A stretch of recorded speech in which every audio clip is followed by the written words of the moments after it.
আজ 15ই ফেব্রুয়ারি, রেডিও কিষাণ দিবস। এই দিনটি আকাশবাণীর কাছে যেমন একটি বিশেষ দিন, চাষী বন্ধুদের কাছেও সমানভাবেই গুরুত্বপূর্ণ ও বিশেষ দিন। যদিও আকাশবাণীর সঙ্গে চাষী বন্ধুদের সম্পর্ক শুধু একটি বিশেষ দিনের নয়, এ সম্পর্ক প্রতিদিনের। আকাশবাণীর নিজস্ব অনুষ্ঠান কিষাণ বাণীর মাধ্যমে এ সম্পর্ক প্রতিদিন ঘনিষ্ঠ থেকে ঘনিষ্ঠতর হয়। তবু প্রত্যেক বছর একটি বিশেষ দিনে একটি বিশেষ অনুষ্ঠানের মাধ্যমে আকাশবাণী চাষী বন্ধুদের সঙ্গে তার সম্পর্ককে আরো নতুন করে গড়ে নেয়, আরো নিবিড় করে গড়ে নেয়। তবে এই কথাও মনে রাখা দরকার যে আকাশবাণীর চাষবাস সংক্রান্ত অনুষ্ঠানগুলির ইতিহাস কিন্তু অনেক পুরনো। এই সুযোগে একটু ইতিহাসের দিকে ফিরে তাকানো যাক। 1927 সালে ভারতবর্ষে বেতার সম্প্রচার শুরু হবার পর চাষবাস সংক্রান্ত কিছু কিছু অনুষ্ঠান সময়ে সময়ে বিভিন্ন বেতার কেন্দ্র থেকে সম্প্রচারিত হলেও 1956 সাল থেকে আকাশবাণী কৃষিক্ষেত্রে যে সমস্ত গবেষণা ও প্রযুক্তিগত উন্নতি ঘটতে থাকলো তার খবরাখবর নিয়মিতভাবে সম্প্রচার করতে শুরু করে।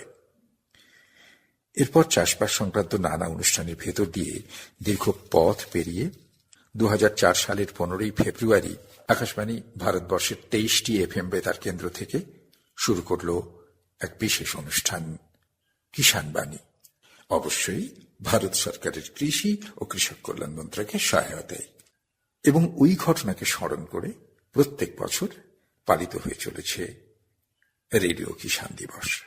এই দীর্ঘ ইতিহাসের পথ ধরে আজ আমরা এই 2025 সালের 15ই ফেব্রুয়ারিতে এসে দাঁড়িয়েছি।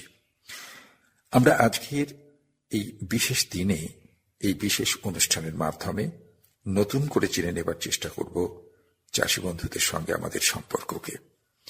আর ঠিক এই অবসরে আমরা কাছে পেয়েছি কিষাণ বাণীর নিয়মিত শ্রোতা, একাধিক অনুষ্ঠানে অংশগ্রহণকারী এবং দীর্ঘদিনের বন্ধু, বীরভূম জেলার লাভপুর ব্লকের গঙ্গারামপুরের প্রগতিশীল চাষী বন্ধু হাসিবুর রহমানকে। হাসিবুর ভাই, আপনাকে আমাদের এই আসরে স্বাগত জানাই। নমস্কার। হাসিবুর ভাই, 15ই ফেব্রুয়ারির রেডিও কিষাণ দিবসের অনুষ্ঠানে আপনি আমাদের সঙ্গে কি বলবেন? প্রথমত আজ 15ই ফেব্রুয়ারি রেডিও কিষাণ দিবসে আমার কিষাণ ভাইদের অর্থাৎ চাষী ভাইদের ও আকাশবাণীকে অসংখ্য ধন্যবাদ আমাকে আজকের দিনে এই সুযোগ দেওয়ার জন্য, মানে কিছু বলার জন্য। দীর্ঘদিন ধরে এই 15ই ফেব্রুয়ারি প্রোগ্রাম আমি শুনে আসছি। আগে ডাইরেক্ট এইভাবে আসিনি, আমি তো রেডিওতে শুনেছি, কিন্তু আজকে আসতে পেরে আমি ভীষণভাবে নিজেকে ধন্য বলে মনে করছি। আকাশবাণীকেও ধন্যবাদ জানাই। আপনি আকাশবাণীর নিয়মিত শ্রোতা। 15ই ফেব্রুয়ারির অনুষ্ঠানে না হলেও বিভিন্ন অনুষ্ঠানে আপনি এসেছেন। আপনি দীর্ঘদিন ধরে অনুষ্ঠান শুনছেন। এই যে আমাদের কিষাণ বাণীর অনুষ্ঠান, এ নিয়ে আপনার কি বক্তব্য? আমার বয়স খুব বেশি নয়, আমার বয়স ইদানিং 34। আমি মাস্টার ডিগ্রি করেছি রুরাল ডেভেলপমেন্টের উপর। তো চাষবাসের সাথে সম্পর্ক আমার 7 থেকে 8 বছরের। তো প্রথম দিকটাতে একটা সময় ছিল যখন মনে হতো যে না, চাষবাসটা হয়তো আমি ওইভাবে কন্টিনিউ করব না, কিন্তু একটা সময়ের পর আমার নিজের চাষবাসের প্রতি প্রচন্ড ঝোঁক। আমি সব ধরনের চাষবাস করি এবং সাথে সাথে আমি সুস্থায়ী চাষের দিকে এগিয়ে যাচ্ছি। আমি চাই আমার সাথে অনেক ফার্মাররা এগিয়ে চলুক, ফার্মারদের সাথে সম্পর্ক আছে। তো কিষাণ বাণীর সাথে সম্পর্কটা অনেকটা হচ্ছে অন্তরঙ্গের সম্পর্ক। আমি যেদিন থেকে কিষাণ বাণী প্রোগ্রাম শুনি, আজকে হয়তো সেভাবে রেডিও নেই, কিন্তু আমি রেডিওতেই শুনতাম। প্রত্যেকটা বিষয় আমার মনকে ছুঁয়ে যেত, চাষের বিষয়। তো বিভিন্ন চাষি, ভালো চাষিদের কাছ থেকে বিভিন্ন বিষয়ে শুনে আমি বিভিন্ন দিক থেকে উপকৃত হয়েছি এবং সেই কাজগুলো বর্তমানে আমি করছি। তাই কিষাণ বাণী সম্পর্কটা আমার সাথে আমি বলে বোঝাতে পারবো না, খুব মানে কাছের সম্পর্ক। আমি প্রত্যেকটা দিন আমি যেখানেই থাকি না কেন, আমি আকাশবাণীর এই প্রোগ্রাম 6:30টার মধ্যে আমি শুনি। তার মানে আপনি এটা মোবাইল সেটে শুনছেন, অ্যাপের মাধ্যমে? কিষাণ বাণী প্রোগ্রাম অ্যাপেও শুনি, এছাড়া মোবাইল ফোনের মধ্যে যে এফএম আছে সেই এফএম এর মাধ্যমে আমি শুনি। তো এফএম এর মাধ্যমে শুনলে আমার বেশি সুবিধা হয় রেকর্ড করার জন্য। সেক্ষেত্রে আমি একটা হেডফোন গুঁজে একটা রেকর্ড করতে পারি, এবং যেগুলো আমি প্রত্যেকটা প্রোগ্রাম প্রায়ই রেকর্ড করে রাখি, সেই রেকর্ডগুলো আমি পরবর্তীকালে নিজে শুনি এবং আমি অন্য চাষি ভাইদের শোনাই। তো আমার খুবই ভালো লাগে এই প্রোগ্রাম এবং যতদিন আছি আমি শুনতে থাকবো। আকাশবাণীর যে অনুষ্ঠানগুলো, এমন কিছু অনুষ্ঠান কি আপনি আমাদের বলতে পারবেন যে অনুষ্ঠানগুলো শুনে আপনি তার টেকনোলজিগুলো আপনি আপনার চাষবাসে কাজে লাগিয়েছেন? আমাদের প্রধান চাষ তো ধান চাষ, তো আমারও জমি আছে, আমি ধান চাষ করি, কিন্তু আমার ইচ্ছে ছিল ধান চাষটাকে আমি একটু ওই কেমিক্যাল ফ্রি করতে চাই, একটু বিষ মুক্ত করতে চাই। তো বর্তমানে যা হাইব্রিড বীজ যেভাবে এসছে, তো সেক্ষেত্রে সম্ভব হয়ে উঠছিল না। আমি নাইট্রোজেন প্রয়োগ না করে, আমি 10-26-26 প্রয়োগ না করে আমার চাষ সম্ভব নয়। তো একদিন এইভাবেই শুনতে শুনতে আমি ভালাস গ্রামের অতুলানন্দ গনাই সাহেবের, বর্তমানে উনি আমাদের সাথে আর নেই, ওনার আত্মার শান্তি কামনা করি আমি, কিন্তু ওনার কিছু প্রোগ্রাম আমি শুনেছিলাম, যেটা হচ্ছে উনি দেশি ধানের চাষ করার কথা বারবার বলতেন, যে ধানগুলো কিনা আমি জৈব আকারে চাষ করতে পারি, কম্পোস্ট, ভার্মি কম্পোস্ট, নিম খোল, সর্ষের খোল, এসব দিলেই খুব ভালো ধান হয়। তো আমি কিছু বীজ ওনার কাছ থেকে সংগ্রহ করেছিলাম, কিছু বীজ আমি আদার্স অন্য জায়গা থেকে বর্তমানে আমার কাছে প্রায় 8 রকমের দেশি ধানের বীজ আছে এবং আমি সেগুলো চাষ করছি। তো এইটা আমি সারা জীবন ধন্যবাদ জানাবো কিষাণ বাণী প্রোগ্রামকে, যে তাদের মারফত কিন্তু আমি এই জায়গাতে আসতে পেরেছি। অর্থাৎ আপনি অতুলানন্দ বাবুর যে সাক্ষাৎকারটি ছিল, সেই সাক্ষাৎকার শুনেই এই ব্যাপারে অনুপ্রাণিত হলেন? একদম, আমি সেই সাক্ষাৎকার শুনে এই ব্যাপারে অনুপ্রাণিত হয়েছি, আমি এই কাজ করছি। এছাড়াও হচ্ছে যে আমি প্রতি 3 বছর অন্তর যে মাটি পরীক্ষাটা করি, এই মাটি পরীক্ষা করার অবদানটাও কিন্তু কিষাণ বাণীর মাধ্যমে আমি পেয়েছি। যে মাটি আমরা দীর্ঘদিন চাষ করেই যাচ্ছি, মাটির মধ্যে কি কি গুণ রয়েছে, কি কি এই মুহূর্তে নেই, সেগুলো বাইরে থেকে প্রয়োগ করা যেতে পারে, সেগুলো আমি ওখান থেকে জানতে পেরেছি।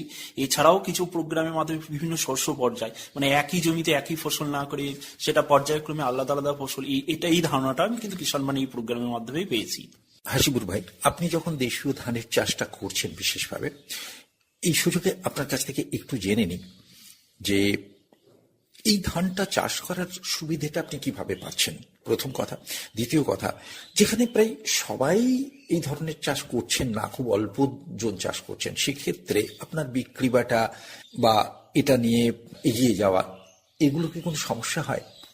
প্রথমত হচ্ছে এই ধান চাষ বাইরে থেকে আমরা ভাবি যে অল্প আকারে হবে, মার্কেট হবে, আসলে এগুলো করে দেখতে হবে। এই ধানের প্রথম হচ্ছে যে আমার খরচ ভীষণই কম, জল কম লাগে, আমার জমি ভালো থাকে, কারণ হচ্ছে আমি সেটাতে কোনো রকম কেমিক্যাল, ফার্টিলাইজার, বিষ এসব ব্যবহার করছি না। মাঠের মধ্যে দেখি আমার জমি সব থেকে ভালো। কিভাবে বুঝবো না? আমি যখন ধান কাটি বা আমি যখন জমিতে যাই, তো আমি দেখতে পাই যে আমার জমিতে কেঁচো, যেটা আমাদের অনেক আগে আমরা ছোটবেলাতে দেখেছি, কেঁচোর যে পায়খানাগুলো যেগুলো মাটির উপর দাঁড়িয়ে থাকে, সেগুলো মনে হবে একটা ইমারতের মতো দাঁড়িয়ে আছে, কারণ কেঁচো প্রচুর পরিমাণে আমার জমিতে আছে। কারণ হচ্ছে সেখানে আমি জৈব সার ব্যবহার করি, সেখানে ভার্মি কম্পোস্ট ব্যবহার করি, আমি নিজে বাড়িতে তৈরি করি, কম্পোস্ট আছে, জীবাণু সার ব্যবহার করি। তো এইসব দেওয়ার ফলে আমার জমিতেও ভীষণ ভালো আছে, খরচ ভীষণই কম। যেমন 1 বিঘে জমির জন্য আমি 1 কেজি ধান বীজ ব্যবহার করি। কিভাবে না, সিঙ্গেল স্টিক করা যায় খুব সহজেই, তো সিঙ্গেল স্টিক ব্যবহার করছি। এছাড়া হচ্ছে কোন রকম কেমিক্যাল যেহেতু আমাকে কিনতে হচ্ছে না, আমার তো খরচ কম, তো সেইভাবে আমি চাষটাকে এগিয়ে নিয়ে যাচ্ছি। এবং এই মুহূর্তে প্রায় 80 জনের মতো ফার্মার রয়েছে যারা আমার সাথে কাজ করছে, আমার আশেপাশে ফার্মাররা। বিক্রি করতে কোনো অসুবিধা হয় না? বিক্রি করতে কোনো সমস্যাই নেই, কারণ হচ্ছে আমরা এটা চাল করে বিক্রি করে দিচ্ছি। বর্তমানে কলকাতার একটা বড় বাজার রয়েছে আমাদের কাছে, বোলপুর শান্তিনিকেতন কিছু গ্রাহক আছে যারা ফোন করে আমাকে, তারা তাদের খাবার জন্য কেউ 30 কিলো, কেউ 50 কিলো প্রায়ই নিতে থাকে, এবং দাম হচ্ছে মিনিমাম 100 টাকা কিলো। কবিরাজ চাল আছে, কলাবতী আছে, কালো নুনিয়া আছে, বিভিন্ন রকম ধান, আর তার সুগন্ধ, তার টেস্ট সবই আলাদা। এটার কৃতিত্বকে আপনি আকাশবাণীকে দেবেন? এর কৃতিত্ব আমি আগেও বলেছি, এখনো বলছি যে আকাশবাণীকেই দেবো, এই কারণে যে আমি এই যে বিষয়টাকে নিয়ে ভাবতাম, কিন্তু বিষয়টাকে সেই ভাবনার জায়গায় পৌঁছে দেওয়ার দায়িত্বটা আকাশবাণী, কিষাণ বাণী প্রোগ্রামের মাধ্যমে আমাকে করিয়ে দিয়েছে। এবং আবারও বলছি, অতুলানন্দ গড়াই সাহেব, উনি আমাদের মধ্যে নেই, ওইসব মানুষদের আমাদের প্রয়োজন, ওনার আত্মার শান্তি কামনা করি। আপনি শস্য পর্যায়ের কথা বলছিলেন, এই নিয়ে আকাশবাণীতে অনেক অনুষ্ঠান হয়েছে, আপনার কাছেও আমরা একটু শুনবো যে শস্য পর্যায়ের ব্যাপারটা, এবং সেটাও আপনি কি আকাশবাণীর কোনো অনুষ্ঠান থেকেই এটা জানতে পারলেন কিনা সেটাও জানবো। শস্য পর্যায়ে বিষয়টা আমি আকাশবাণী অনেক অনুষ্ঠান শুনেছি, তারই মধ্যে বহুবার উঠে এসছে আমরা যে জমিতে ফসল চাষ করছি, অনেক চাষিরাই রয়েছে যে আমরা ধান ছাড়া কিছু বুঝছি না। তো বারবার যদি ধান করছে, তো ধানের শিকড়ের যে গভীরতা, সে একটা লেভেল পর্যন্ত খাবার নিতে পারে, এবং মাটির মধ্যে যে অন্য খাবারগুলো থাকে সেগুলো নেওয়ার ক্ষমতা থাকে না সেই ফসল। তো আমরা সেটা কি করি না, ধানটা উঠে গেলে সেখানে আমরা সর্ষে দিই, আমরা মসুর দিই, ছোলা দিই, মুগ চাষ করছি, সেখানে শাকসবজি চাষ করছি। এই যে শস্য পর্যায়টা, এমনকি ধান চাষের আগে যে ধনচেটাও করি, তো এইভাবে চাষ করলে কি হচ্ছে না, খুব বেশি সারের প্রয়োজন প্রয়োজন হচ্ছে না, আমি জৈব সারেরও কথা বলি, সেটাও খুব অল্প পরিমাণে দিলে হয়ে যাচ্ছে, এবং আমার মাটি ভালো থাকছে, আমার ফসলের রোগ ব্যাধি কম আসছে। হ্যাঁ, তো শস্য পর্যায়টা খুবই দরকার। মানে একই জমিতে যদি বছরে অন্তত 2-3 রকমের ফসল করা যায়, তাতে কিন্তু জমিটা ভালো থাকে, ফসলও ভালো হয়। ডাল শস্যের চাষ শস্য পর্যায়ের মধ্যে একটা অত্যন্ত গুরুত্বপূর্ণ চাষ, এবং কম জলে চাষ বীরভূমে যেখানে বৃষ্টি কম এবং যেখানে মাটির তলায় জলও বহু জায়গাতে কম আছে, সেখানে কতটা গুরুত্বপূর্ণ? ডাল চাষটা আমি চেষ্টা করি একটু পয়রা আকারে করার। হ্যাঁ, এই পয়রা চাষ নিয়ে আমি অনেক প্রোগ্রাম শুনেছি কিষাণ বাণীর। হ্যাঁ, তো এই পয়রা আকারে করি, কিছুটা চাষ দিয়েও হয়, মুসুরটা চাষ দিয়ে হয়, এছাড়া হচ্ছে খেসারি, তারপরে হচ্ছে ছোলা, এগুলো আমি অনেক পয়রা করে চাষ করে রেখেছি। যে আমাদের তো জল কম, তো যখন ধানটা থাকলো দেশি ধান ঠিক পাকার মুহূর্তে আমি কিছুটা ভেজা অবস্থায় কিছুটা আমি এই বীজ ছড়িয়ে দিলাম, তো সেই বীজ সেটা অঙ্কুর হয়ে গেল, ধানটা কেটে নিলাম, সেখান থেকে আমি ফসলটা আমাকে আর সেচ লাগলো না। তো এই যে ডাল শস্যের কথা বলছেন, এই ডাল শস্য চাষ করলে কি হচ্ছে, আমার সংসারে তো সব রকম আইটেমের প্রয়োজন, তো ডাল তেল শস্য সবই যেমন দরকার, সাথে সাথে হচ্ছে আমার মাটিতে ডাল তুলে নেওয়ার পর শেকড়ের মধ্যে যে রাইজোবিয়ামটা, সেটা আমার মাটিতে রয়ে যাচ্ছে, তো সেখানে আমার প্রচুর পরিমাণে নাইট্রোজেনের যোগান দিচ্ছে।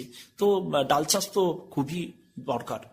কম জলে চাষ, কম জলে চাষ, সেচ লাগেই না, পয়রা করলে কোনো সেচের প্রয়োজন হয় না, আকাশ বৃষ্টি একটা হলে ভালো হয়, না হলেও কোনো অসুবিধা নেই।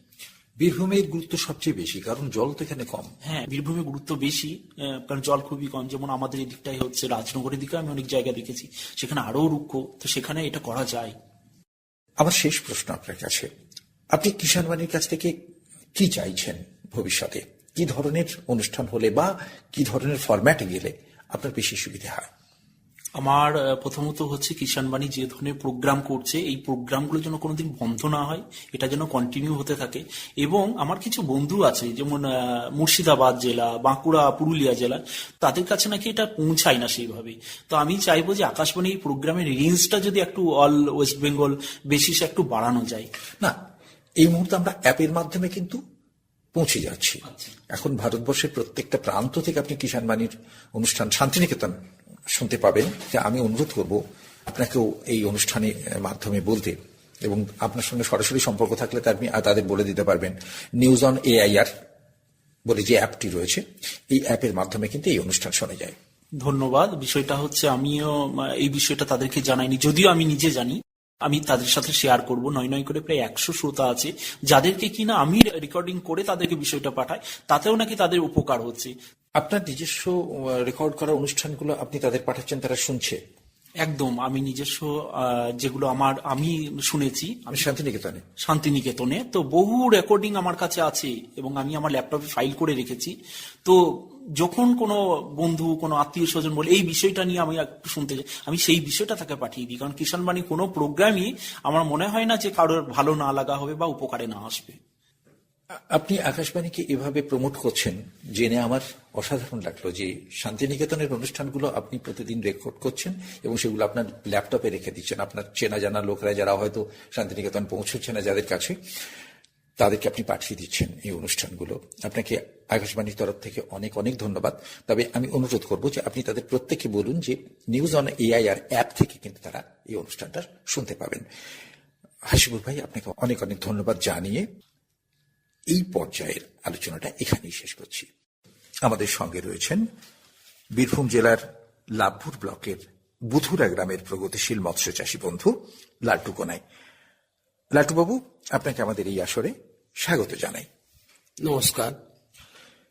লাল্টু বাবু, আপনি রেডিও কিষাণ দিবসের অনুষ্ঠানে আমাদের সঙ্গে, আপনার কি অনুভূতি? রেডিও কিষাণ দিবস অনুষ্ঠানটি অংশগ্রহণ করতে পারে আমার খুবই ভালো লাগছে। আগের বছর এই অনুষ্ঠান আমি শুনেছি, এই বছর এই অনুষ্ঠানে আসতে পেরে নিজেকে খুবই আনন্দিত মনে করছি। বাহ। লাল্টু বাবু, আপনি নিজে তো একজন মৎস্য চাষী, মানে মাছ চাষ করেন। হ্যাঁ। এই মাছ চাষটা কবে থেকে শুরু করলেন? 2012 সাল থেকে। মাছ চাষটাকে আপনি আপনার জীবিকা হিসেবে নিলেন কেন? দেখুন, এই মাছ চাষটা মূলত আমার দাদুরা এই মাছ চাষটাই করতো। তারপরে আমার বাবা মৎস্য চাষ করতো এবং বিভিন্ন জায়গাতে মাছ ধরা, জাল পাটিয়ে করেছিল, মাছ ধরতো, এবং আমিও এটা বুঝতে পারলাম যে এটা খুবই ভালো চাষ এবং অল্প খাটুনিতে এই মাছ চাষটা খুবই ভালো হবে। তার মানে আপনার এটা পারিবারিক? হ্যাঁ, পারিবারিক এটা মৎস্য চাষ। ওই জন্য আপনি এই মাছ চাষে চলে এলেন। আপনি বলছেন মাছ চাষ খুব লাভজনক, আমি সেই খবরটা নেব, কিন্তু আমি তার আগে আপনার কাছ থেকে একটা জিনিস জানতে চাইবো যে আপনার মাছ চাষের ইতিহাসটা, অর্থাৎ আপনি 2012 সালে যখন শুরু করলেন তখন আপনার মাছ চাষের যে পরিস্থিতি ছিল, আপনার কতটা জলকর ছিল, আপনি কিভাবে মাছ চাষ করতেন, তখন মাছ চাষের উৎপাদন কত ছিল, আর এখন আপনার জলকর কতটা, সেটা বেড়েছে কিনা, এখন মাছ চাষের উৎপাদন কিরকম হচ্ছে, আপনার মাছ চাষের পদ্ধতিটা পাল্টেছে কিনা, এই পুরো ইতিহাসটা। দেখুন, প্রথমত যখন আমি মাছ চাষ শুরু করি তখন আমার মূলত 2টি পুকুর ছিল, একটি 1.5 থেকে 2 বিঘে জলকর এবং একটা 3 বিঘে জলকর। এই দুটো পুকুর নিয়ে আমি মাছ চাষ শুরু করি এবং ছোট পুকুরটাকে প্রথমে আমি ধানি মাছ চাষ করি। ছোট পুকুরটাকে আতুর পুকুর করেছিলাম এবং বড়টাকে ধানি পোনা পুকুর হিসেবে আমি বানিয়েছিলাম। তো আমি ডিম ফাটিয়ে প্রথমে ডিম থেকে চারা পোনা করে বিক্রি করতাম এবং আমি লাভবান হতাম। এরপর কি বড় মাছের চাষ করতে শুরু করলেন? তারপরে আমাকে যখন গ্রামের লোক চিনলো, জানলো এবং বিশ্বাস করতে লাগলো, আমাকে তখন আস্তে আস্তে পুকুর দিতে লাগলো লোকে, এবং আমি মার মাছের চাষও করতে লাগলাম। বড় মাছের চেয়ে তো পোনা মাছের চাষে লাভ বেশি, তাহলে বড় মাছ চাষ কেন? পোনা মাছটা তো সারা সিজন বিক্রি হয় না, না, যার ফলে আমাকে এই বড় মাছ মার মাছটা করলে সারা বছর আমাদের যে উন্নত মানের ডিম পোনা থেকে চারা পোনা তৈরি করতে পারি এবং আমি আমার নিজের পছন্দ মতো বেছে বেছে মাছগুলোকে মার মাছের দিকে নিয়ে যেতে পারি, এবং এর ফলে এই মাছ চাষটা করি। বিভিন্ন জায়গা থেকে মাছ এনে আমি বিক্রি করি এবং আমার এই মাছগুলো, উৎপাদন মাছগুলো নিজে গ্রামে গ্রামে বিক্রি করি। আপনার মাছ চাষের যে পদ্ধতি, বা বলবো যে পদ্ধতিগত যে পরিবর্তন, সেটা কিরকম হলো? আগে আপনি কিভাবে চাষ করতেন, এখন কিভাবে চাষ করছেন? আগে আমি প্রথমে যখন চাষ শুরু করি তখন এত নিয়মকানুন বা এখনকার বর্তমানে পদ্ধতিটা জানতাম না, যার ফলে আগে আমি রাসায়নিক পদ্ধতিতে মাছ চাষটা করতাম এবং বাজার থেকে কেনা খাবার এনে পুকুরে দিতাম, যার ফলে আমার প্রচুর খরচা হয়ে যেত, কিন্তু লাভ খুব একটা হতো না। আমি বর্তমানে রেডিও প্রোগ্রাম শুনে এবং ট্রেনিং নিয়ে জৈব খাবার তৈরি করি, যার ফলে এখন আমার কম খরচে খুব ভালো মাছ চাষ হয়। তার আপনি এই যে পদ্ধতিগত পরিবর্তন ঘটালেন, এটা রেডিওর অনুষ্ঠান শুনে? রেডিও অনুষ্ঠান শুনে। কিরকম ভাবে পরিবর্তন ঘটালেন? আগে বাজারে খাবার দিতাম, কিন্তু এখনকার পদ্ধতি সব আমাদের জানা ছিল না, যেমন সব পিএইচ মাপার পদ্ধতি, জৈব জুস দেওয়ার নিয়ম বা কিভাবে তৈরি করতে হয় সেটাও আমি জানতাম না, এবং পরিপূরক খাদ্য কিভাবে তৈরি করতে হয় এটাও আমি জানতাম না। পিএইচ বলতে আমরা আগে কিছু বুঝতাম না, যেমন ধরলাম পিএইচ বলতে মাটি ও জলের অম্লত্ব এবং খারত্ব মাপার মাপকাঠিকে বলা হয় পিএইচ। পিএইচ সম্বন্ধে না ভালো জানতে পারলে মাছ চাষ কিন্তু ভালো হতো না আমাদের, কিন্তু এখন বর্তমানে পিএইচ সম্পর্কটা আমরা জেনেছি বলেই আমরা আজকে মাছ চাষটা আমার এখন বর্তমান ভালো হচ্ছে। এবং পিএইচ ফিভার বলতে 1 থেকে 10 পর্যন্ত ক্রমাগত মান থাকে, এর মধ্যে কতদূর পিএইচ থাকলে মাছ চাষটা ভালো হবে, কোনটা খারাপ হবে, অম্লত্ব এবং খারাপ, এই সম্বন্ধে আমরা কিছু জানতাম না, যার ফলে আমরা মাছ চাষ ঠিক ভুল বুঝতে পারতাম না। এটা আপনি রেডিওর অনুষ্ঠান থেকে জানতে পারলেন? রেডিও অনুষ্ঠান যেমন মলয় বাবু ধরেন, কৌশিক বাবু, এদের সব বিভিন্ন এই সব পদ্ধতি জেনে থেকে আমরা কিন্তু এটা শিক্ষা পেয়েছি। আপনি মলয় কুমার মাল, তিনি একটা অনুষ্ঠান করেছিলেন, কৌশিক দে, তিনি তো প্রচুর অনুষ্ঠান করেছেন আকাশবাণীতে। আপনি এদের অনুষ্ঠান শুনে বুঝতে পারলেন যে এই পরিবর্তনটা দরকার। আপনি পদ্ধতিগত পরিবর্তনের কথা বলছিলেন, আপনি আগে রাসায়নিক পদ্ধতিতে চাষ করতেন, এখন বলছেন জৈব পদ্ধতিতে। এই যে রাসায়নিক পদ্ধতিতে চাষ করতেন, সেটা কিভাবে করতেন? রাসায়নিক পদ্ধতি বলতে আমরা যেটা ঘরে বানাইতাম তৈরি করে খাবারটা, ধরলেন 2.5 কুইন্টাল গোবর, 10 কেজি খোল, 10 কেজি সিঙ্গেল সুপার ফসফেট এবং 1 কেজি ডিএপি এবং 1 কেজি ইউরিয়া মেশাতাম। এখানে ইউরিয়া এবং ডিএপিটা হলো কিন্তু রাসায়নিক, যার ফলে এর ইয়েতে মাছটা খুবই দ্রুত বৃদ্ধি হতো এবং মাছে কোনো স্বাদ পাওয়া যেত না, যার ফলে আমাদের মাছের বাজারে খুবই কম চাহিদা ছিল। কিন্তু বর্তমানে এখন আমরা বুঝলাম যে জৈব জিনিস তৈরি করে এবং পরিপূরক খাবার দিয়ে যে মাছের একটা স্বাদ এবং ওই যে গোবর দিয়ে যে খাবারটা তৈরি করতাম, এটা আমরা ইউরিয়া বা ডিএপিটা দিই না। বর্তমানে আমরা ওই 2.5 কুইন্টাল যদি গোবর দিই, 20 কেজি খোল আর 20 কেজি সিঙ্গেল সুপার ফসফেট দিয়ে 7 দিন পচিয়ে 7 দিনের মাথায় আমরা পুকুরে ছিটে দিই। ওখানে শুধুমাত্র সিঙ্গেল সুপার ফসফেট ছাড়া আর কোনো রাসায়নিক থাকছে না। জৈব জুসের কথা বলছিলেন। জৈব জুসটা প্ল্যাঙ্কটন বাড়িয়ে দেয়, জলে প্রচুর পরিমাণে খাবার উৎপন্ন হয়, যেটা উদ্ভিদ কণা এবং প্রাণী কণা উৎপন্ন হয়। এই জৈব জুসটা আমি তৈরি করি বিঘা প্রতি 4 কেজি চালের গুঁড়ি বা আটা, 4 কেজি খোল, 2 কেজি চিটে গুড় এবং 300 গ্রাম ইস্টকে 5 দিন পচিয়ে রেখে পুকুরে ছেটালে পরে প্রচুর পরিমাণে উদ্ভিদ কণা এবং প্রাণী কণা বা সবুজ কণা তৈরি হবে। এটা আপনি আকাশবাণীর অনুষ্ঠান থেকে জেনেছেন? আকাশবাণী অনুষ্ঠানকে জেনেছি।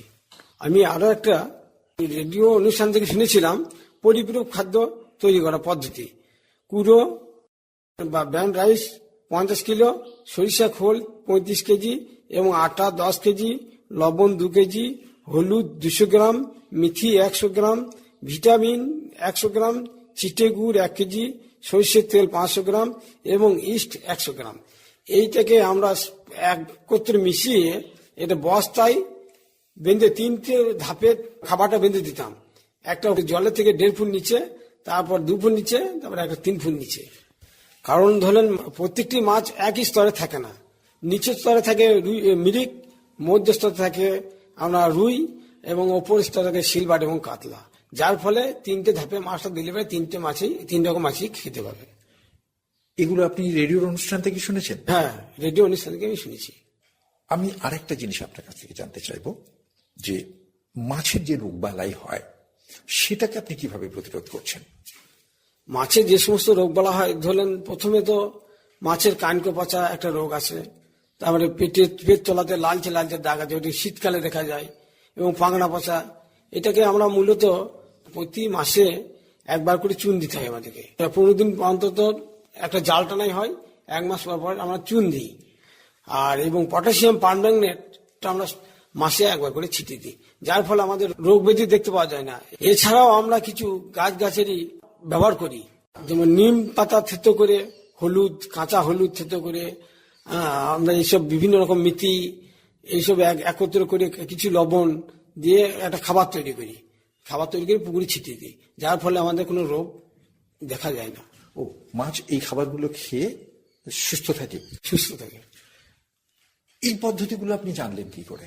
এই পদ্ধতি রেডিও বার্তা শুনি। 2012 সালে এগুলো করতেন না? আগে আমি এগুলো করতাম না। আপনার মাছ বিক্রিতে কোনো সমস্যা হয় না?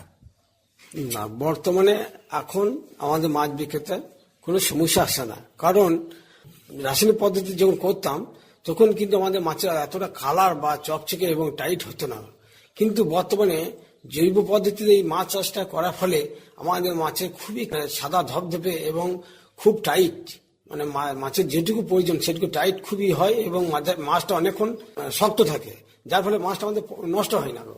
এবং এই মাছগুলো কেনার জন্য আড়ত থেকে নেওয়ার জন্য অনেক খরিদ্দাররা আমাদের জন্য অপেক্ষা করে যে ওদের মাছ কখন আসবে। আমাদের মাছ খুব আগে বাজারে বিক্রি হয় এবং বিক্রি হওয়ার পরে তারপর অন্যান্য লোকের মাথায় বিক্রি হয়। কিন্তু আপনার এই যে পরিবর্তন ঘটলো মাছ চাষের ক্ষেত্রে, এর কৃতিত্ব আপনি আকাশবাণীর অনুষ্ঠানগুলোকে দিতে চাইছেন? আমি নিয়মিত কিষাণ বাণী অনুষ্ঠানগুলি শুনি, যার ফলে এই নিয়মগুলি আমি জানতে পেরেছি। আমার শেষ প্রশ্ন আপনার কাছে, কিষাণ বাণীর অনুষ্ঠান আপনি নিয়মিত শোনেন বলছেন, আমাদের কিষাণ বাণীর অনুষ্ঠান যেভাবে চলছে আর কি করলে ভালো হবে বলে আপনি মনে করেন? আগে কিষাণ বাণীর অনুষ্ঠানটা সপ্তাহে 6 দিন করে দিত, কিন্তু বর্তমান এখন 6 দিন করে হয় না, এবং বিভিন্ন চাষি বিভিন্ন রকম মতামত আমরা এখান থেকে উপলব্ধ করতে পারি, যার ফলে আমরা এখান থেকে ঠিক সিদ্ধান্ত বেছে নিয়ে আমরা মাছ চাষ করলে লাভবান হতে পারি। আমার আশা যে এই অনুষ্ঠানটি মানে আগের মতন যদি 6 দিন করে হয় তাহলে আমার খুবই ভালো লাগবে এবং আমরা খুবই উপকৃত হব, এবং বিভিন্ন নতুন নতুন চাষিদেরকে এর সঙ্গে যুক্ত করলে আমার মনে হয় খুবই ভালো ফল পাওয়া যাবে। কর্তৃপক্ষ এই বিষয়টা ভাববেন। আপাতত আপনার অভিজ্ঞতা আমাদের সঙ্গে ভাগ করে নেবার জন্য আপনাকে ধন্যবাদ এবং নমস্কার। কিষাণ বাণীর আসরে আপনাদের সকলকে স্বাগত জানাই। এই অনুষ্ঠানটি আপনারা শুনছেন ভারত সরকারের কৃষি ও কিষাণ কল্যাণ মন্ত্রকের সহায়তায়। AIR অর্থাৎ অল ইন্ডিয়া রেডিও। আমাদের চলার পথের মূল মন্ত্রই হল বহুজন হিতায় বহুজন সুখায়। সকলের হিত সকলের মঙ্গল কামনায় আমাদের এই পথ চলা। কৃষি নির্ভর আমাদের এই দেশ। এদেশের মেরুদণ্ড হলো কৃষক, তারাই আমাদের অন্নদাতা। তাই তাদের কল্যাণের অর্থই হলো দেশের কল্যাণ। কৃষির বিভিন্ন সমস্যা, নিত্য নতুন আবিষ্কার, সফল কৃষকের সফলতার কাহিনী, কৃষি সহায়তামূলক বিভিন্ন প্রকল্পের কথা সরাসরি কৃষক বন্ধুদের কাছে পৌঁছে দেবার উদ্দেশ্যে 2004 সালের 15ই ফেব্রুয়ারি শুরু হয়েছিল কিষাণ বাণী অনুষ্ঠান। আজ 22তম বর্ষে দাঁড়িয়ে আমাদের এই কিষাণ বাণী। এ পথ চলা আমাদের গর্বের পথ চলা, কারণ এ পথে মিশে আছে মাটির গন্ধ, এ পথে মিশে আছে কৃষকের রক্ত ঘাম। এই বিশ্বের সমস্ত অন্নদাতাদের প্রতি শ্রদ্ধা জানিয়ে আজকের এই দিনটি আমরা পালন করছি রেডিও কিষাণ দিবস হিসাবে। এই মুহূর্তে আমাদের সঙ্গে আছেন বীরভূম জেলার ভালাস গ্রাম থেকে প্রগতিশীল কৃষক বন্ধু অষ্টম মণ্ডল। শুনবো তার উত্তরণের কাহিনী তার মুখে। আমরা প্রথমেই জানতে চাইছি যে কৃষি তো আপনার পেশা, কিন্তু আপনি কৃষক হিসাবে কতখানি সফল? আমি এক কৃষক পরিবারের সন্তান। আমার প্রধান জীবিকা হলো চাষবাস। চাষ করে নানান ধরনের ফসল ফলিয়ে বাজারে খাদ্যের চাহিদা পূরণ করায় এবং তার সাথে সাথে কিছু মুনাফা অর্জন করাই আমার কাজ। এর জন্যই সমাজের মানুষ চাষিদেরকে অন্নদাতা বলে স্বীকৃতি দিয়েছে। এই যে বর্তমানের কৃষি আপনার কথা মতোই অনেকখানি প্রযুক্তি নির্ভর, আবহাওয়ার পূর্বাভাস থেকে মাটি পরীক্ষা, ভালো বীজ, সবেরই সন্ধান আজ কৃষকের হাতের মুঠোয়। ঠিক এই জায়গায় দাঁড়িয়ে জানতে চাইছি যে বেতার অর্থাৎ রেডিও কিভাবে আপনাকে কৃষিতে সাহায্য করছে? রেডিও অর্থাৎ বেতার মাধ্যমে আগাম আবহাওয়ার খবরগুলো পাঠিয়ে দেয়। সেই আবহাওয়ার খবর শুনেই চাষিরা তার পাকা ফসল কখন ঘরে তুলবো এইটা তাদের তোলার সুবিধা জানতে পারে। তাছাড়াও কোন সময়ে কোন ফসলটা ভালো হবে, আবহাওয়ার যে তারতম্য ঘটতে পারে সেটা আমরা কিষাণ বাণীর আসরের মাধ্যমেই জানতে পারি। তাই চাষের ক্ষতির আশঙ্কা থেকে অনেকটা রেহাই পায়। এছাড়াও মাটি পরীক্ষার মাধ্যমে মাটির স্বাস্থ্য জানতে পারছি, সেটাও আমরা ওই বেতারের মাধ্যমে, যাতে করে কোন ধরনের মাটিতে কোন ফসল ভালো হবে এবং কি পরিমাণ সার প্রয়োগ করতে হবে সেটাও কিষাণ বাণীর আসরে থেকেই আমরা জানতে পারছি। অর্থাৎ বিভিন্নভাবে কৃষির বিভিন্ন দিক থেকে বেতার আপনাদেরকে সহযোগিতা করছে। কৃষক বন্ধুদের কল্যাণে আমাদের সম্প্রচারিত এই কিষাণ বাণী অনুষ্ঠান, এই অনুষ্ঠানে শ্রোতা হিসাবে আপনি কতদিন সঙ্গে আছেন? এই অনুষ্ঠানের শ্রোতা হিসেবে আমি যবে থেকে চাষবাসের সঙ্গে যুক্ত হয়েছি তখন থেকেই আমি এই অনুষ্ঠানের সঙ্গে যুক্ত। সারাদিন কাজকর্ম করি, মাঠে ঘাটে কাজের সঙ্গে যুক্ত থাকি, কিন্তু সন্ধ্যেবেলাতে আমি এই কিষাণ বাণী অনুষ্ঠানটা কোনোদিনই শুনতে ভুল করি না। কারণ এখান থেকে বহু কৃষি বিজ্ঞানী এবং প্রগতিশীল চাষিদের যে মহান মূল্যবান পরামর্শ, সেই পরামর্শ থেকে আমার চাষটাকে এগিয়ে নিয়ে যেতেও সাহায্য করে। খুব সুন্দর বলেছেন, এবং আপনি আপনার বাস্তব অভিজ্ঞতার কথা আমাদের সঙ্গে শেয়ার করেছেন। জানতে চাইছি, আকাশবাণী শান্তিনিকেতন সম্প্রচারিত কিষাণ বাণী অনুষ্ঠানের মাধ্যমে আপনি এ যাবৎ নতুন কি কি ইনফরমেশন পেয়েছেন যা আপনার কৃষিকে সমৃদ্ধ করেছে, বা আপনি নতুনভাবে পথ চলার দিশা খুঁজে পেয়েছেন? এতদিন পর্যন্ত যে ধারণা ছিল যে গতানুগতিক পদ্ধতিতেই চাষ, কিন্তু সেই চাষে আমি অনেক লোকসানের রাস্তায় গিয়েছিলাম। কিন্তু সেই ধারণা থেকে আমি অনেক পাল্টে গিয়ে আমি নতুন যুগের সাথে তাল মিলিয়ে চলার চেষ্টা করছি বা করেছি। সেগুলো আমি এই ধ্যান ধারণাটা পেয়েছি আমি এই রেডিও বা কিষাণ বাণী অনুষ্ঠান থেকে। কৃষিকাজের শ্রীবৃদ্ধি ঘটানোর জন্য যে কৃষি দপ্তরের সঙ্গে নিয়মিত যোগাযোগ রাখতে হবে এবং মৎস্য দপ্তরের সঙ্গে যোগাযোগ রাখতে হবে, এবং কোনো ভূমি সংক্রান্ত বিষয়ে সমস্যা থাকলে সেগুলো ভূমি দপ্তরের সঙ্গে যোগাযোগ রাখতে হবে। এই মূল্যবান তথ্য বা আলোচনাগুলি আমরা কিষাণ বাণী অনুষ্ঠানের মাধ্যমেই জানতে পেরেছি। এর ফলস্বরূপ আমরা বিভিন্ন ধরনের বীমার খবর পেয়েছি, যেখানে রাজ্য সরকার এবং কেন্দ্র সরকার নিখরচায় বা বিনা পয়সায় বীমা করার জন্য আবেদনের সুযোগ দিয়েছে। তার বিনিময়ে চাষি তার সার্বিক যদি ক্ষতি হয় ফসলের, সেই ক্ষতির পরিমাণটুকু চাষিদেরকে দিয়ে থাকে। সেখানে লোকসানের হাত থেকে অনেকটা রেহাই পায়। প্রতিনিয়ত মাটির স্বাস্থ্য পরীক্ষা করতে পারছি, সে খবরটাও আমরা কিষাণ বাণী অনুষ্ঠানের মাধ্যমে পেয়েছি এবং কৃষি দপ্তরের যোগাযোগে সেই পরামর্শগুলো জানতে পারছি। তার থেকে গুরুত্বপূর্ণ যেটা, সেটা হলো সময় ভিত্তিক ফসল চাষ। অর্থাৎ আমি ধান দেরিতে লাগালাম, সেই ধানটা দেরিতে কাটলাম, তাহলে তার পরবর্তী যেটা রবি শস্য বা সর্ষে বা সবজি, সেগুলো দেরিতে হয়ে যাবে। তাহলে আমার সেই ফসলের কিন্তু লভ্যাংশ খুব কম হবে। তাই কিষাণ বাণী অনুষ্ঠানের মাধ্যমে কোন ফসলটা কোন সময়ে লাগানো উচিত এবং আগাম সতর্কতা সেই ফসলে কি নেওয়া উচিত এবং সঠিক বাজার কি হতে পারে, এছাড়াও কি কি রোগের প্রভাব পড়তে পারে, তার প্রতিকারী কি হবে, এইগুলি জন্য বিশেষজ্ঞদের কাছে দ্বারস্থ কোথায় হব, এই সমস্যা সমাধানের জন্য এই সমস্ত পরামর্শ আমরা কিষাণ বাণী অনুষ্ঠান থেকে পেয়েছি। কিষাণ বাণী অনুষ্ঠানের মাধ্যমে আহ, এই সমস্ত সমাধানের কথাগুলো পেয়েছি বলে আমাদের সামনের দিনের চলার পথে হয়ে উঠেছে। খুব সুন্দরভাবে ব্যাখ্যা করলেন। জানতে চাইছি, বীরভূমের কৃষক বন্ধু আপনি। শুধুমাত্র ধানের পর ধান নয়, চাই নতুন ভাবনায় নতুন চাষ। এ বিষয়ে আপনার কি মতামত?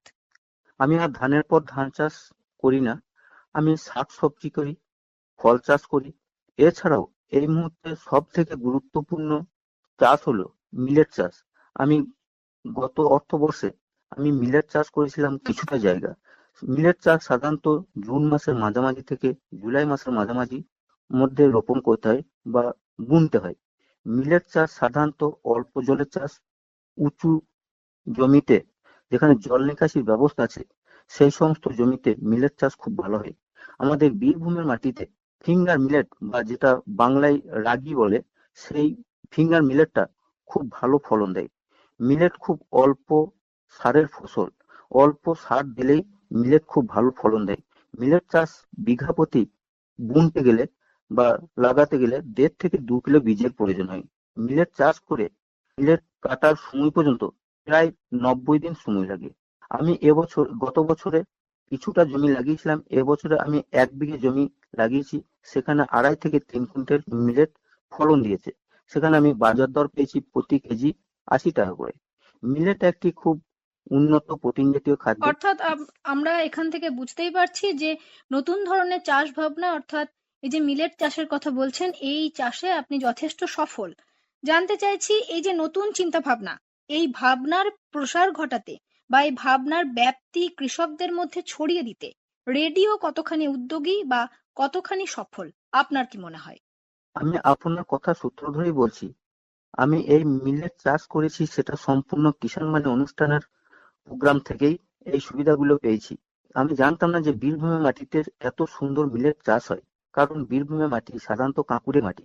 বীরভূমের মাটিতে যে সোনা ফলবে তার সফলতার কথা রেডিও থেকে পেয়েছি। মিলেট চাষের প্রসার বাড়ানোর জন্য যে আরো পরামর্শের প্রয়োজন, সেই পরামর্শগুলো কোথায় পাবো, কোন বিশেষজ্ঞ দেবেন, সেগুলো আমরা রেডিও কিষাণ বাণী অনুষ্ঠান থেকে পেয়েছি। মিলেট চাষের বিশেষজ্ঞরা থাকেন, তাদের কাছে গিয়ে সঠিক চাষবাসের নিয়ম কানুন আমি জেনে এসেছি এবং আগের বছরে যতটুকু চাষ করেছিলাম এই পরামর্শ পেয়ে আমি এবছরে আরো একটু বাড়িয়েছি এবং সন্ধানও পেয়েছি যে এই মিলেট কোথায় বিক্রি করব। ওনাদের পরামর্শ অনুপাতে সুফল বাংলা যেখানে সরকারি ন্যায্য দোকান, সেখানে গিয়ে আমি ন্যায্য মূল্যে বিক্রি করতে পেরেছি। তার ফলে আমি অনেক লাভের আশার মুখ দেখেছি। খুব ভালো লাগলো আপনার বাস্তব অভিজ্ঞতার কথা শুনে, এবং আপনার এই নতুন চলার পথে এই যে মিলেট চাষের সফলতার কাহিনী, তার সঙ্গে রেডিও যে প্রত্যক্ষভাবে জড়িত, কিষাণ বাণী অনুষ্ঠান যে তার সাথে প্রত্যক্ষভাবে জড়িত, এ কথা জানতে পেরে আরো ভালো লাগলো। নতুন চাষ শুরুর আগের যে আগাম সতর্কতা, ভালো ফলনের নানান নিয়মাবলী, নানান সুবিধা অসুবিধার কথা আমরা শ্রোতা বন্ধুদের কাছে পৌঁছে দেবার চেষ্টা করি। সেই আলোচনার কথা কি আপনারা নিজেরা আলোচনা করেন বা সংঘবদ্ধভাবে কাজে লাগান? এমন কি কোনো উদাহরণ রয়েছে? আমরা শেড নেটের ব্যবহার করেছি, এছাড়াও গ্রিন হাউস, পলি হাউস ওগুলো ব্যবহার করেছি। আমরা আমাদের মাঠের অনেক চাষি, ক্ষুদ্র প্রান্তিক মাঝারি, সেই সমস্ত চাষিগুলোকে একত্রিত করে আমরা এক একটা মাঠে এক এক ধরনের ফসল চাষ করি, যেটাকে বীজ গ্রাম বলেও পরিচিত দেয়। তাই সেই সমস্ত চাষিদেরকে একত্রিত করে বেশিরভাগটা চাষি, যেটা 70% চাষি আমরা একত্রিত হয়ে যখন আমরা এফপিসি বা এফপিও বা কৃষি উৎপাদক সংস্থা, এরকম একটা সংস্থার যখন আমরা সরকারের কাছে আবেদন করি, তার ফলে সুবিধা পাবো কি, সেখানে ন্যায্য মূল্যের বীজ পাবো, উন্নত যন্ত্রপাতি পাবো, সাবসিডিতে কোনো যন্ত্রপাতি কিনলে সে সুবিধাগুলো পাবো এবং অল্প সুদের লোনের সুবিধাগুলো পাবো।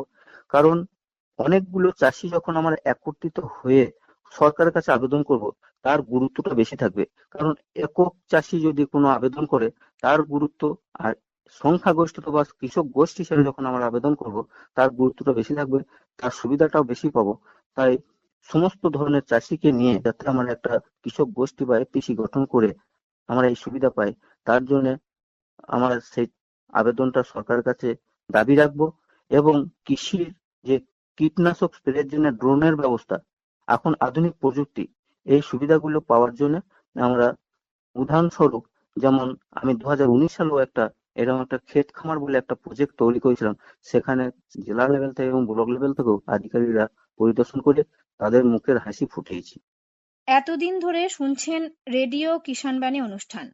আপনার কি মনে হয় আরো কোন দিকগুলিতে আমরা দৃষ্টি দিলে তা কৃষক বন্ধুদের কাছে সাফল্যের চাবিকাঠি হয়ে উঠতে পারে? কিষাণ বাহিনী যে লাইভ ফোনের অনুষ্ঠান হয়, সেই অনুষ্ঠানের মাধ্যমে সেখানে একটি নির্দিষ্ট বিষয়ের উপর আলোচনা হয় বা কৃষকদের সমস্যার সমাধানের কথা জানানো হয়। তাই এই জায়গায় যদি কৃষকদেরকে একটা হোয়াটসঅ্যাপ গ্রুপ তৈরি করে দেওয়া হয় বা চিঠি লিখে তার সমস্যার সমাধানের কথা জানানোর একটা দিক তৈরি করা হয়, তাহলে চাষিদের চাষটাকে এগিয়ে নিয়ে যাওয়া আরো সম্ভবপর হয়। ও কৃষক যদি কোনো সমস্যার কথা নিয়ে কিষাণ বাহিনী অনুষ্ঠানে ফোন করে কোনো বিশেষ ফসলের উপর সমস্যার কথা জানিয়ে, তাহলে সপ্তাহের কোনো একটা দিন যদি চাষিদেরকে কোনো বিশেষজ্ঞ সেই ফসলের পরামর্শ দিয়ে থাকেন, তাহলে চাষটার সুবিধা আরো এগিয়ে যাবে। চাষির নাম ধরে ফোন করলে চাষিদের সেই সমস্যার কথা জানতে আরো সুবিধা হবে। এই বলে কৃষকদের সাহায্যের চাবিকাঠির হাত তৈরি হয়েছে। সব শেষে আপনার কাছে জানতে চাইছি যে আজকের দিন অর্থাৎ 15ই ফেব্রুয়ারি রেডিও কিষাণ দিবসের গুরুত্ব আপনার কাছে কতখানি? আমি একজন কৃষক এবং আমি ছোটবেলা থেকেই দেখে আসছি এই পেশায় সেরকম সম্মান ছিল না। যতদিন যাচ্ছে কৃষক হিসাবে আমি নিজেও সম্মান পাচ্ছি। এই রেডিও কিষাণ দিবস অর্থাৎ রেডিও বা বেতারের মতো একটা বৃহৎ মাধ্যম, আন্তর্জাতিক মাধ্যম কৃষকদের কথা ভাবছে এবং কৃষকদের সম্মান জানানোর কথাও ভাবছে। আমার মনে হয় কোনো দিক থেকে সেটা কৃষির উন্নতি এবং কৃষকের উন্নতি, এবং দেশ যখন এগোবে তখন কৃষকের যথার্থ মূল্যায়ন হবে এবং কৃষকের বিকাশ ঘটবে। তাই সর্বশেষে একজন কৃষক হিসাবে 15ই ফেব্রুয়ারি রেডিও কিষাণ দিবসের অংশগ্রহণ করে আমরা খুবই গর্বিত। আমরাও চাই এরকম ভাবেই অনেক কৃষক বন্ধু এগিয়ে আসুন, দেশকে এগিয়ে নিয়ে চলুন। কারণ ভারতীয় অর্থনীতির মেরুদণ্ড হলো ভারতীয় কৃষি। তাই সেই মেরুদণ্ডকে শক্তিশালী করে তোলার দায়িত্ব হচ্ছে আমাদের কৃষক বন্ধুদের। এতক্ষণ আমাদের সঙ্গে ছিলেন বীরভূম জেলার ভালাস গ্রাম থেকে প্রগতিশীল কৃষক বন্ধু অষ্টম মণ্ডল। অনেক ধন্যবাদ আপনাকে। এই মুহূর্তে আমাদের সঙ্গে আছেন তর্পণা মুখোপাধ্যায়, রূপপুর সংঘ সমবায়ের বোর্ড অব ডিরেক্টর। নমস্কার তর্পণাদি। নমস্কার। তর্পণাদি, আমরা প্রথমেই জানতে চাইছি যে স্বনির্ভর গোষ্ঠীর বোর্ড অফ ডিরেক্টর, এই যে গুরুত্বপূর্ণ একটি পদ, এটি আপনার কাছে কতখানি মূল্যবান? প্রথমেই বলি, স্বনির্ভর গোষ্ঠী বোর্ড অফ ডিরেক্টর হওয়ার কারণে আমার অধীনে 62টি স্বনির্ভর দল আছে, প্রায় 650 জন মহিলা। এদেরকে নিয়েই আমি কাজ করি। এবার এদের সাথে শুধু লোন আদান প্রদান করাই নয়, এদেরকে সামাজিকভাবে উন্নত করার জন্য, যেমন বাল্যবিবাহ রোধ করা বর্তমানে একটি ভীষণ গুরুত্বপূর্ণ ব্যাপার, যেমন সমাজে এক অন্ধকার দিক। এছাড়াও বিভিন্ন রকম কুসংস্কার মুক্ত করা, গর্ভবতী নারীর যত্ন, প্রকৃত পুষ্টি প্রদান সম্পর্কে সচেতনতা করা ইত্যাদি গুরুত্বপূর্ণ কাজগুলিও করে থাকি। অর্থাৎ আপনি একটি বৃহৎ সামাজিক পরিষেবার সাথে যুক্ত।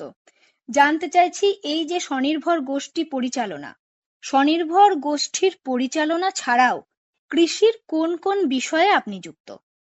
যেমন মাশরুম চাষ, মাছ চাষ, সবজি চাষ, হ্যান্ডিক্রাফটের কাজের সাথে যুক্ত। আমি নিজে যেমন এই কাজগুলি করি, সেরকম আমার গোষ্ঠীর যে সমস্ত সদস্যরা আছেন তাদেরকেও আমি এই কাজে সমানভাবে উৎসাহিত করি। এই যে এত কিছু বিষয়ের সাথে আপনি সংযুক্ত, জানতে চাইছি আপনার আগ্রহ জন্মালো কিভাবে? আমি কৃষক ঘরের সন্তান না হয়েও কিন্তু ছোট থেকে কৃষিকে কেন্দ্র করেই বড় হয়েছি। আমি দেখেছি আমার চারপাশের পরিচিত মানুষেরা এই কাজের সঙ্গে যুক্ত এবং তারা যথেষ্টভাবে ভালোবেসে দায়িত্ব সহকারেই এই কাজগুলি করে আসছেন। তাই সেখান থেকেই আমার এই কাজে আগ্রহ জন্মায়। আজ আপনার হাতে আছে মোবাইল, ইন্টারনেট পরিষেবা, কিন্তু অতীত থেকে বর্তমানে বেতার অর্থাৎ রেডিও আপনাকে কিভাবে সহযোগিতা করছে? আমি যদি একদম ছোটবেলার কথা ভাবি, তাহলে দেখা যাবে যে ছোটবেলা থেকে শুনেছি যে রেডিওতে নানা রকমের অনুষ্ঠান সম্প্রচারিত হতো। আমার পাড়ার প্রতিবেশীরা যারা কৃষি কাজের সঙ্গে যুক্ত, কৃষি কথার আসরটা কোনোদিনই তারা মিস করতে দিতেন না, কারণ সেখানে অনেক গুরুত্বপূর্ণ ইনফরমেশন পাওয়া যেত, যেগুলি তারা আগে কাজে লাগাতেন এবং সঠিক বিষয়ে সঠিক পথ পাওয়ার জন্য তারা নিকটবর্তী কৃষি দপ্তরে যারা যোগাযোগ করতেন, এবং তখন থেকে আস্তে আস্তে আমার বেতারের প্রতি অনুরাগ জন্মায়। এখন মোবাইল ইন্টারনেটে ছড়াছড়ি, কিন্তু সেখানে সার্চ করতে গেলে কোনো একটি নির্দিষ্ট বিষয়ে সার্চ করতে হয়, কিন্তু রেডিও আমাকে এমন একটা বিষয় সম্পর্কে ধারণা দেয় যে বিষয়টাকে আমাকে উৎসাহিত করে। পরে সেই বিষয়টি নিয়ে মোবাইলে আমি সার্চ করি ও গভীরভাবে পড়াশোনা করি। পরে সেই বিষয়টি নিয়ে হাতে কলমে কাজ করার জন্য আমি বেছে নিই। তাই বলা যেতেই পারে যে একটা বই পড়তে গেলে যেমন আগে অ আ ক খ পড়তে হয়, রিডিং পড়তে আগে জানতে হয়, ঠিক রেডিও আমাকে কোনো কাজে নামার আগে অ আ ক খ শেখায়, যাকে ভিত্তি করেই আমরা পরবর্তীতে ইন্টারনেটের পরিষেবাটুকু পাই। খুব সুন্দর বললেন। অর্থাৎ এ থেকে আমরা বুঝতেই পারছি যে এই মূল্যবান কথার মধ্য দিয়ে যে রেডিও বা বেতার অনেক কৃষক বন্ধুকে, অনেক শ্রোতা বন্ধুকে বিভিন্ন নতুন নতুন গবেষণামূলক কাজ এবং নতুন নতুন বিষয়ে আগ্রহী করে তুলছে। সমাজের পিছিয়ে পড়া মহিলাদের নিয়ে আপনি কাজ করছেন। তাদের কাছে এই কিষাণ বাণী অনুষ্ঠানের গুরুত্ব কতখানি? আমি যে সমস্ত মেয়েদের নিয়ে কাজ করি তারা বেশিরভাগই প্রত্যন্ত অঞ্চলের এবং সেইভাবে এগিয়ে আসতে পারেনি। তাদের কাছে কিষাণ বাণী অনুষ্ঠান খুবই গুরুত্বপূর্ণ, কারণ তার সবাই যে মাঠে গিয়ে সমান তালে খেটে চাষ করছে তেমনটা নয়, কিন্তু কিষাণ বাণী শুনে বাড়িতেও একটি ছোটখাটো সবজি বাগান তৈরি করেছেন, হাঁস মুরগি প্রতিপালন করছেন। এছাড়াও অ্যাজোলা সার, বিভিন্ন কম্পোস্ট সার, গোবর সার, কেঁচো সার তৈরি করার যে উৎসাহ তারা এই কিষাণ বাণী অনুষ্ঠান থেকেই শিখেছেন, এবং তাদের এই জীবনযাত্রাকে এগিয়ে নিয়ে যেতে কিষাণ বাণীর গুরুত্ব অপরিসীম।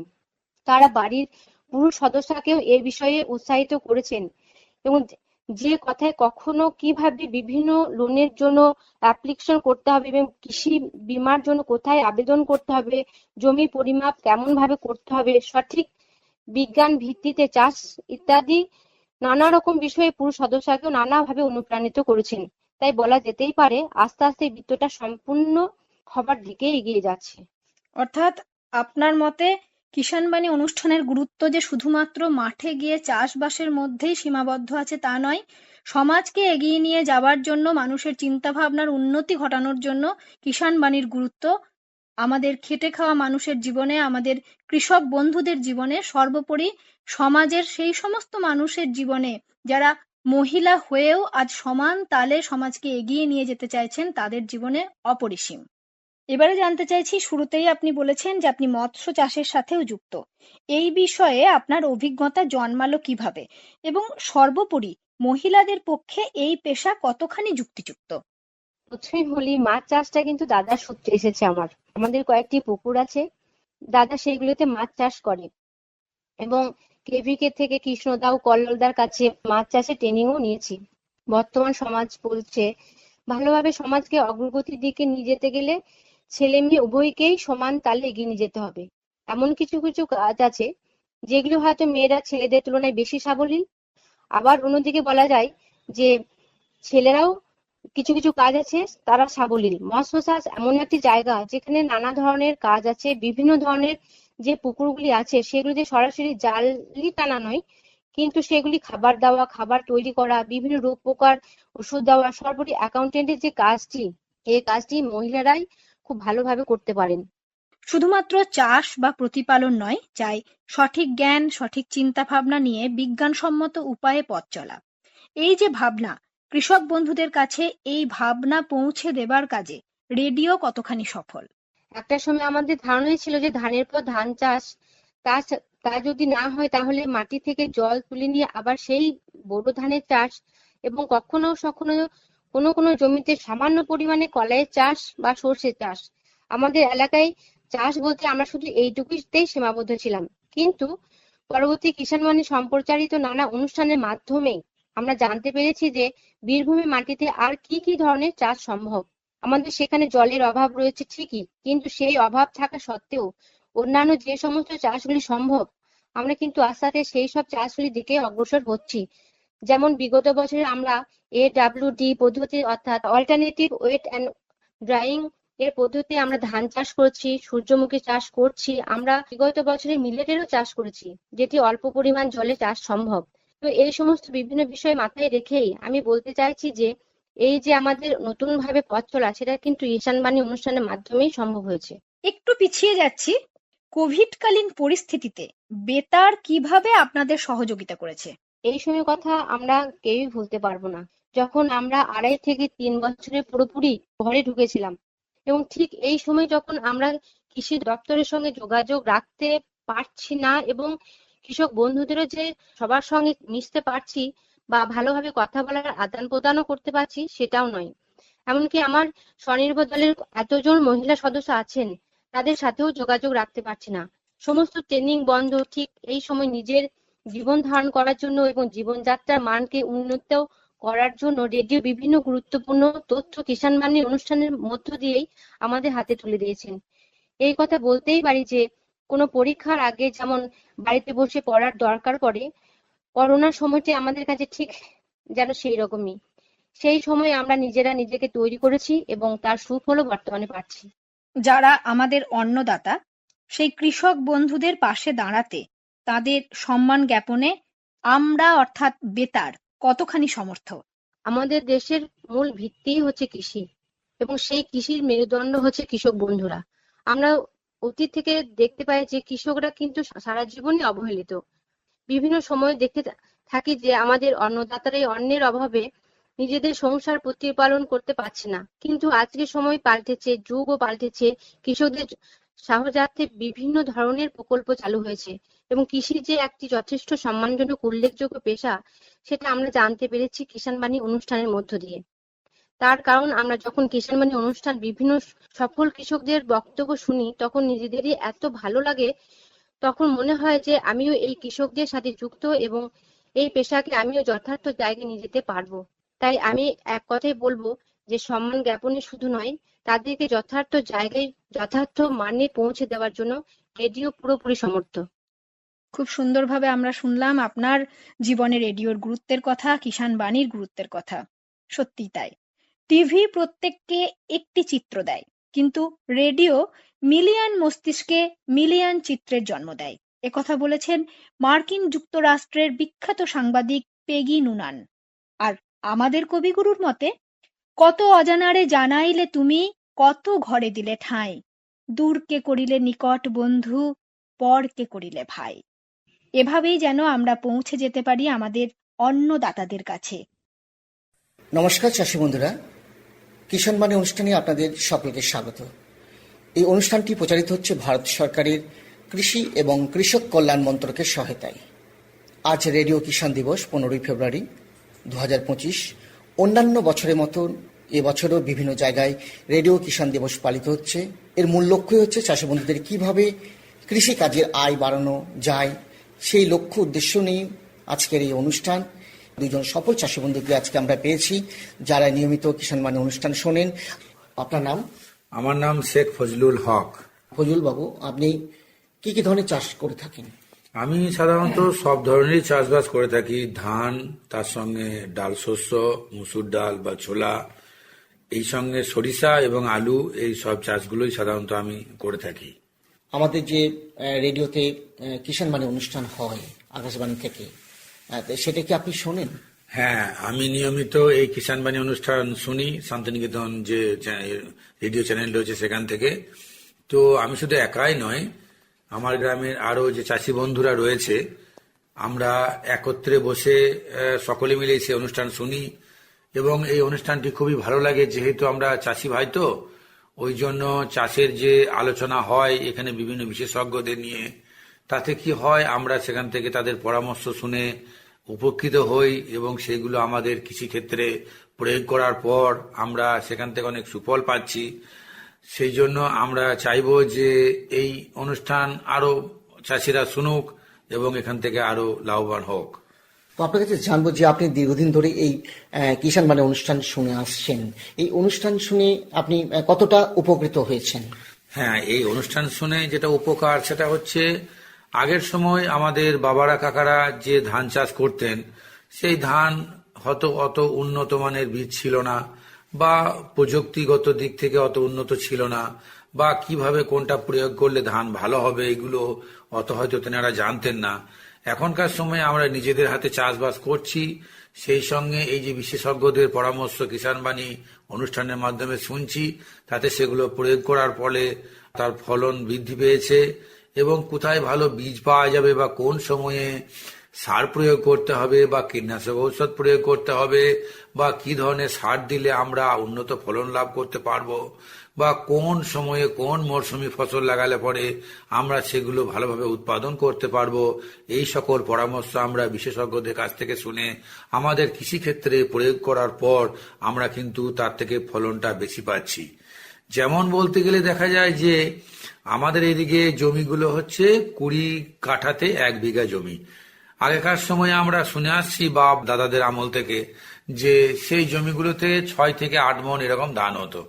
এখন দেখছি যে 18 থেকে 19 বস্তা বা 17 বস্তা এরকম ধান হচ্ছে 60 কেজি বস্তা হিসাবে। কেন না উন্নত বীজ, তারপর আমরা যে কৃষি যে পদ্ধতি, সেই পদ্ধতির উন্নত হওয়ার ফলে আমরা সেগুলো প্রয়োগ করছি নিজেদের মধ্যে, সেগুলো আমরা প্রয়োগের ফলে ফলনটা অনেক বেড়েছে, তার ফলে আমরা অনেক উপকৃত হচ্ছি। তো এই যে নিয়মিত কিষাণ বাণী অনুষ্ঠান শোনেন, শুধু আপনি না, গ্রামে যারা রয়েছেন চাষি বন্ধু তারাও কিন্তু এই সন্ধ্যাবেলায় বলছেন যে একটা মাচা তৈরি করেছেন, সেখানে কিন্তু আপনার বসে কিষাণ বাণী অনুষ্ঠান শোনেন এবং সেখান থেকে আপনি অনেক উপকার পেয়েছেন, সফল হয়েছেন। কি চাষ করে আপনি সফল হয়েছেন আমাদের এই অনুষ্ঠান শুনে? ধান চাষ করে সাধারণত সফল তো অবশ্যই হয়েছি। এবার যে জমিগুলোতে সাধারণত আমরা বর্ষার যে বড় ধান ওঠার পরে, মানে আমন ধানটা ওঠার পরে আমরা যে জমিগুলোতে আবার ধান চাষ করা যেতে পারে বড় ধানটা, কিন্তু যেগুলোতে উঁচু জমি হবে না সেইগুলোতে আমরা ডাল শস্য লাগাই। যেমন ডাল শস্য বলতে আমরা মুসুর ডাল, ছোলা, এই ডালগুলো লাগিয়েছি। এবং এই ডালগুলো লাগানোর ফলেও আমরা কি হয়েছে, সেগুলো সেচ খুব কম লাগে, জলের পরিমাণও কম লাগে, এবং তাতে স্প্রে বা কীটনাশক ওষুধ কম পরিমাণে দিলে হয়, এবং সারও খুব কম লাগে, সেই জন্য সেখান থেকে অনেকটা লাভবান হওয়া সম্ভব হয়। আর ধান তো আমাদের পূর্ব বর্ধমান জেলার শস্য ভাণ্ডার বলা যায়, সেক্ষেত্রে ধানটা তো আমরা অবশ্যই চাষ করি এবং ফলন অনেকটা পাই সেখান থেকে। আর উন্নত মানের কিছু কিছু নতুন চাষ বলতে গেলে আমি যেটা দেখছি এই কিষাণ বাণীতে শুনেছি আমি, সেই সঙ্গে মাশরুম চাষটা, এটা খুব ভালো লেগেছে আমার, এবং আমি ঘরের মধ্যেই আমি মাশরুম চাষ শুরু করেছি। যাতে কি হচ্ছে, শুরু করেছি মানে যা শুরু করিনি, আমি কিছুদিন আগে থেকেই শুরু করেছি। আর এই মাশরুমটা শীতকাল বা বর্ষাকালে খুব ভালো আমাদের এই আবহাওয়ার মধ্যে হচ্ছে। গ্রীষ্মকালে হয়তো একটু সমস্যা তৈরি হতে পারে, কিন্তু এই মাশরুমটা শীত বা আমাদের বর্ষার সময় খুব ভালোভাবে মাশরুম চাষটা আমি করছি ঘরের মধ্যেই। এই কিষাণ বাণী অনুষ্ঠান শুনে আপনি মাশরুম চাষ করে আজকে সফল হয়েছেন, তো মাশরুমের বীজ যেটা স্পন বলে থাকি, সেগুলো কোথা থেকে নিয়ে আসেন? সাধারণত বীজ আমরা বোলপুর মার্কেট থেকেই পেয়ে যাই, কিন্তু এই বীজটা তৈরি হয় কিন্তু যেটা আমি শুনেছি ওই দোকানদারদের কাছ থেকে, সেটা হচ্ছে যে কল্যাণী বিশ্ববিদ্যালয় রয়েছে আমাদের, সেখান থেকে বীজটা তৈরি হয়ে আসছে। এবার এই নিয়ে বলি আমি ব্যাপারটা, যে মাশরুমটা কিভাবে বীজটা হচ্ছে এবং আমরা কিভাবে সেগুলো চাষ করে উৎপাদনটা করতে পারছি। মাশরুমের বীজটা হচ্ছে স্পাম বলা যাচ্ছে ওটাকে। এটা ধানের সঙ্গে দিয়ে, গমের সঙ্গে দিয়ে, বা কোনো কলাই জাতীয় এরকম শস্যের সঙ্গে দিয়ে কিন্তু এর স্পামটা তৈরি করা হয়। কি না, অনেক তাপমাত্রা দিয়ে সেখানে একটা কম্পোজের মাধ্যমে সেটাকে তৈরি করা হয় স্পামটা। ওটা আমরা প্যাকেটজাত ভাবে বাজার থেকে রেডিমেড আকারে পেয়ে যাচ্ছি। এবার বাড়িতে যেহেতু আমি তৈরি করছি 50-60 বেডের, প্লাস্টিকটা আমি বাজার থেকে কিনে নিয়ে আসছি। এবার এটা সাধারণত আমরা খড় দিয়ে তৈরি করছি। কেমন, ঘরে আমাদের যে গরু আছে, সেই গরুর যে আমরা খড় কাটি, এটাকে আমরা আমাদের আঞ্চলিক ভাষায় ছানি বলি। সেটাকে, খড়টাকে কিন্তু আমরা খুব টুকরো টুকরো করে কেটে নিচ্ছি। এবার সেই খড়টাকে আমরা কি করছি, জলের মধ্যে ভিজিয়ে রাখছি 24 ঘন্টা মতো। সেই খড়টাকে আমি আবার ছেঁকে তুলে নিচ্ছি। এবং এমন ভাবে জলটা আমি ঝেড়ে নিচ্ছি যে সেই খড়টা ধরলে পরে কিন্তু আমার ভিজে মনে হবে, কিন্তু কোনো জল সেখান থেকে নিকড়ে বের করা যাবে না। যেমন আমরা স্নান করার সময় গামছা আমরা ভিজে নেওয়ার পর নিকড়ে নিই, সেখান থেকে আর জলটা বের হয় না, কিন্তু গামছাটা ভিজে। খড়টা কিন্তু ওই রকম ধরনের আমি তৈরি করে নিচ্ছি। এবার কি করছি, এই যে স্পাম যেটা আমি নিয়ে এলাম বীজটা, মাশরুমের বীজটা, সেইটা কিন্তু আমি কি করব, এবার ওই প্লাস্টিকের মধ্যে 5-6টা লেয়ার আকারে আমি দেবো। এবার খড়টা যখন আমি ভিজাচ্ছি তখন কিন্তু বেবিস্টিন পাউডার দিয়ে কিন্তু এটাকে আমি শোধন করে নিচ্ছি। আমি ব্লিচিং পাউডার দিয়ে ওটা শোধন করে নিতে পারি, কিন্তু বেবিস্টিনটা অ্যাভেলেবেল বাজারে পাওয়া যায়, ওটা দিয়ে সাধারণত শোধন করে নেওয়া হয়। প্লাস্টিকের মধ্যে লেয়ার আকারে আমি কিন্তু মাশরুমটা দেব সেখানে। কেমন না, প্রথমে কিছুটা ওই ছানি যেটা হয়েছে, আমি প্রথমে জল ঝেড়ে নিয়েছি, ওইটা প্লাস্টিকের মধ্যে দিলাম একটু, তারপর কিছুটা বীজ লেয়ার আকারে দিলাম, আবার কিছুটা খড় দিলাম আমি ওই ছানির আকারে, বীজের ছানিটা, আবার কিছু আমি মাশরুমের ওই বীজটা দিলাম। এইভাবে 5-6টা লেয়ার করার পর প্লাস্টিকের মুখটা কিন্তু খুব শক্ত করে বেঁধে দিই। এবার আমি ওই প্লাস্টিকের যেটা একেবারে বদ্ধ হয়ে গেল, ওটা আমি জিগজ্যাগ আকারে একটু ফুটো করে নিই, এদিক ওদিক এলোমেলো ফুটো করে নিই, যাতে ওখানে অক্সিজেনটা প্রবেশ করতে পারে। এবং কি হবে, ভিতরে ওই মাশরুমের অঙ্কুর বের হয়ে কিন্তু ও একটা মাশরুমের আকার হবে, পরবর্তীকালে ওটা কিন্তু বেরিয়ে আসবে। এটা কি করি, আমি অন্ধকার ঘরের মধ্যে 2 থেকে 3 দিন কিন্তু সেই যে চালা ঘর আছে আমার, খড়ের ছাউনি, সেখানে কিন্তু ঝুলিয়ে দিই। এইভাবে 50-60টা বেড কিন্তু ওখানে ঝোলানো আছে। এই ঝোলানোর পরে এবারে 3-4 দিন অন্ধকারের মধ্যে রাখা হলো, কি না এতে অঙ্কুরিত হওয়ার বা স্পামটা বৃদ্ধি পাওয়ার একটা সুযোগ পাবে, সেই জন্য। তারপরে কিন্তু যদি দেখা যায় যে একটু ঘাম আকারে হবে, ঘেমে যাবে ভিতরটা, এরপর কিন্তু আস্তে আস্তে যে জিগজ্যাগ আকারে যে ফুটোগুলো আমি করেছিলাম ওই প্লাস্টিকের মধ্যে, সেদিকে কিন্তু আস্তে আস্তে সাদা জাতীয় মাশরুমটা বেরিয়ে আসবে। আমরা সাধারণত আমাদের এই আবহাওয়াতে ওয়েস্টার মাশরুমটা বেশি চাষ করে থাকি, কেন এই মাশরুমের বীজটা আমরা বাজার থেকে অ্যাভেলেবেল পাই, সেই সঙ্গে এই মাশরুমটা বাজারে রপ্তানি করা সহজ এবং খুব দ্রুত এটা বৃদ্ধি পায়, সেই জন্য কিন্তু এই মাশরুম চাষটা সহজ হয়ে যায়। 7 থেকে 8 দিন পর দেখি যে ওই ফুটোগুলো দিকে কিন্তু মাশরুমটা বের হয়, তখন হালকা কিন্তু জলের প্রয়োজন হতে পারে। কেমন জল, ভিতরে কোনো জলের দরকার হয় না। আমরা যে গাছের মধ্যে স্প্রে করি, আমরা ছাদ বাগানে বা বাড়ির মধ্যে ছোট ছোট গাছে আমরা যে স্প্রে করি, ছোট প্লাস্টিকের আকারে স্প্রে কিনতে পাওয়া যায়, ওগুলোতে জল ভরি যদি হালকা আমরা কুয়াশার মতো আমরা যদি দিয়ে দিই, ওইটুকু একটু জল মতো পেলো, ওতেই কিন্তু আমরা কি হবে, মাশরুমটা আস্তে আস্তে বৃদ্ধি পেল। এটা কিন্তু 23 থেকে 24 দিনের মাথায় কিন্তু কেটে কাঁচাটায় আমি গরম জলে একটু ভিজিয়ে নেওয়ার পর ছেঁকে আমি যেমন ভাবে রান্না করা হয় সেভাবে রান্না করে খেতে পারি।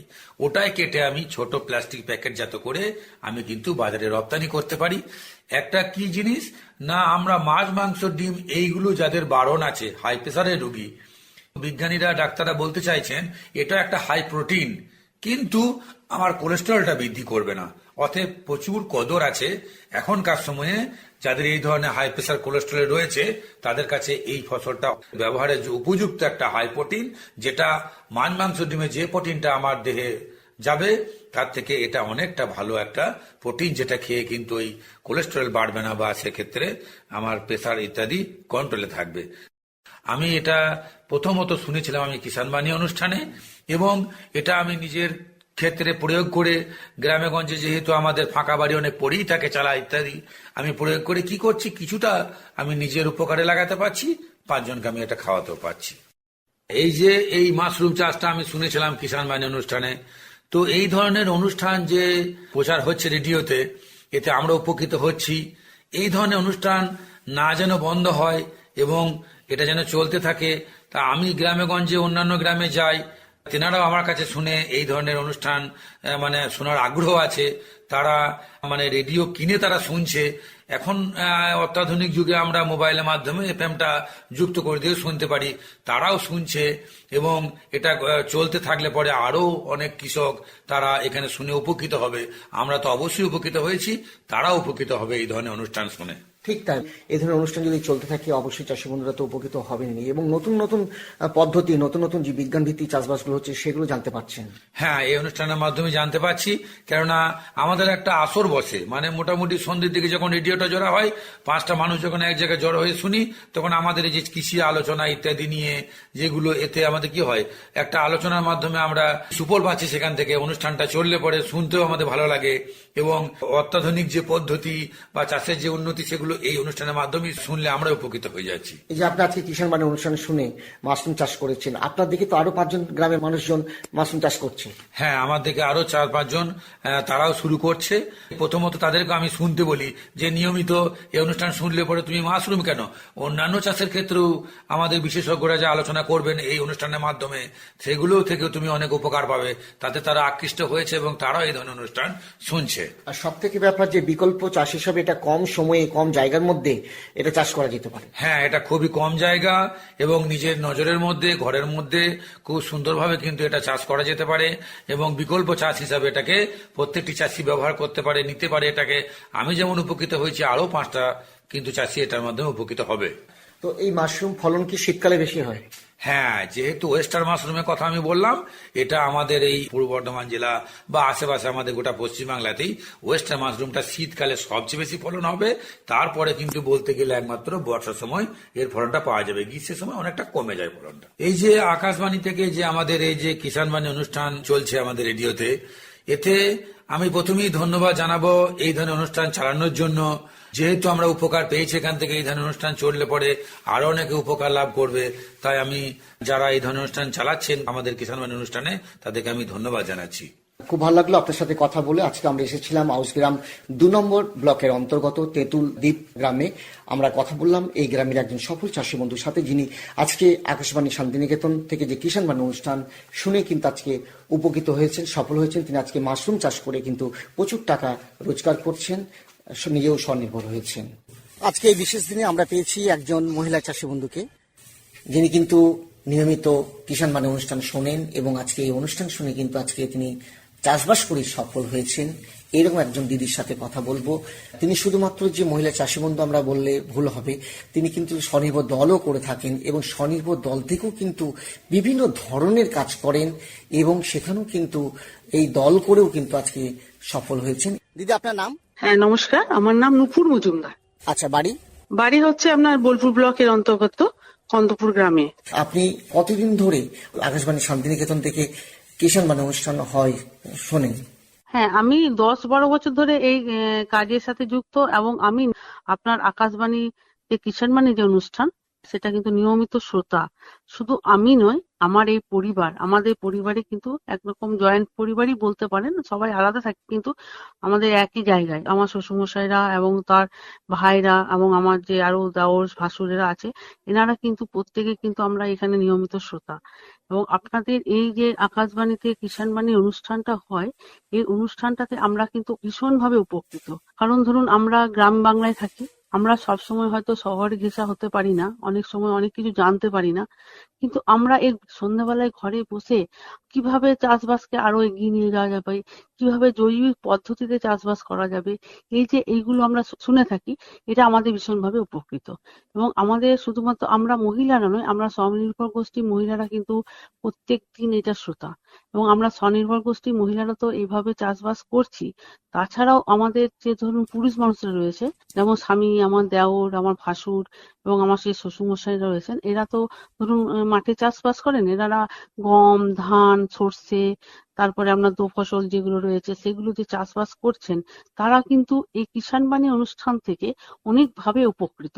কারণ এখানে আমরা অনেক বিশেষজ্ঞদের মতামত গুলো জানতে পারি, কিভাবে চাষবাস করলে, কি পদ্ধতিতে করলে কিভাবে উন্নত করা যায়, এগুলো কিন্তু আমরা জানতে পারছি। এই জন্য আমরা ভীষণভাবে আমরা উপকৃত আকাশবাণী কিষাণ বাণী অনুষ্ঠানটির জন্য। তো এই যে নিয়মিত আপনি কিষাণ বাণী অনুষ্ঠান শোনেন, আপনি শুধু না, আপনার পরিবারের সকল সদস্যরাও কিন্তু এই অনুষ্ঠান নিয়মিত শুনে থাকেন, এবং তারা কিন্তু সফল হয়েছেন। তো বর্তমানে আপনি কিষাণ বাণী অনুষ্ঠান শুনে জৈবিক পদ্ধতিতে চাষবাস শুরু করেছেন। কিভাবে আপনি এই চাষবাস করেন, আর কি কি চাষবাস করেছেন বর্তমানে? আমি বর্তমানে যে চাষবাসগুলো করছি মানে মরশুমে আর কি, যেমন শীতকালে একরকম, গ্রীষ্মকালে একরকম, বর্ষাকালে একরকম। তো শীতকালে তো বুঝতেই পারছেন, আমার দেখতেই পাচ্ছেন আমার যেগুলো যেগুলো একটু একটু একটু করে সবকিছু করা আছে। যেমন আমার একটু বাঁধাকপি আছে, একটু ফুলকপি আছে, পেঁয়াজ আছে, ধনেপাতা আছে, পালং শাক আছে, তারপরে আপনার টমেটো আছে, বেগুন আছে। এগুলো আমার শীতকালীন, শীত পড়ার আগেই এগুলোকে আমি বীজ তৈরি করে কোনোটা বাজার থেকে কিনে আমাকে কিন্তু এগুলোকে বসাতে হয়েছে। আর জলটা মোটামুটি আমার বাড়িতে হয়ে যায়, কারণ আমাদের জার্মান প্রকল্পের জল আছে, ওই জলটা আমি এখান থেকে সাফিসিয়েন্ট পাই। এই দিয়ে আমি কিন্তু আমার যে বাগানটি রয়েছে এটাতে আমি কিন্তু চাষবাসগুলো করে থাকি। শুধু মানে শাকসবজি নয়, তার সাথে সাথে ফুল চাষ, মৌসুমী যে ফুলগুলো রয়েছে দেখতেই পাচ্ছেন খুব সুন্দর, আমার গাঁদা, চন্দ্রমল্লিকা সমস্ত গাছগুলো রয়েছে। তাছাড়াও আমার বাড়ির মধ্যেও কিছু বড় ফলের বাগান আছে, যেমন দুটো আম গাছ আছে, দুটো নারকেল গাছ আছে, কাঁঠাল গাছ আছে, পেয়ারা গাছ আছে। এগুলো আমার হাতের গাছগুলো লাগানো, এবং এই গাছগুলোতে যে সবজি বলুন, ফল বলুন, ফুল বলুন, আমি কিন্তু কোনো বাজার থেকে কোনো রাসায়নিক সার কোনো কিছু ব্যবহার করি না। আমি একদম জৈবিক পদ্ধতিতে এই চাষগুলো করে থাকি। এবং জৈবিক পদ্ধতিতে বলতে আমার ধরুন বাড়িতে দেখুন গর্ত করাই আছে, যেখানে আমার বাড়িতে দুটো গরু আছে, ঠিক আছে। তো ওই গরুর গোবর, খড় এগুলোকে আমি পচিয়ে ওখানে ফেলে দিই।